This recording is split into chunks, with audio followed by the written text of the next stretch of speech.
ಶ್ರೀ ಕ್ಷೇತ್ರ ಗೆಜ್ಜೆಗಿರಿ ನಂದನ ಬಿತ್ತಿಲು ದೇಯಿ ವೈದ್ಯತಿ ಮೂಲಸ್ಥಾನ ಪುತ್ತೂರುವಿನಲ್ಲಿ ಬ್ರಹ್ಮಕಲಶೋತ್ಸವದ ಸಂಭ್ರಮ ಮನೆ ಮಾಡಿದೆ.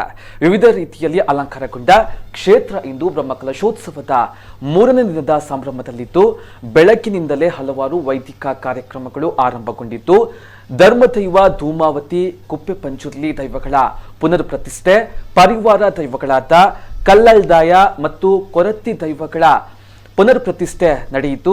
ಬಳಿಕ ಕಲಶಾಭಿಷೇಕ ನಡೆಯಿತು. ಪ್ರಮುಖ ಋತ್ವಿಜಯರ ಸಮಾಗಮದಲ್ಲಿ ಈ ವೈದಿಕ ಕಾರ್ಯಕ್ರಮ ನಡೆದಿದ್ದು ಕ್ಷೇತ್ರಾಡಳಿತ ಮಂಡಳಿಯ ಪ್ರಮುಖರು, ಊರ ಪರವೂರಿನ ಹಲವಾರು ಭಕ್ತಾದಿಗಳು ಈ ಪುಣ್ಯ ಕಾರ್ಯದಲ್ಲಿ ಸಾಕ್ಷಿಯಾದರು.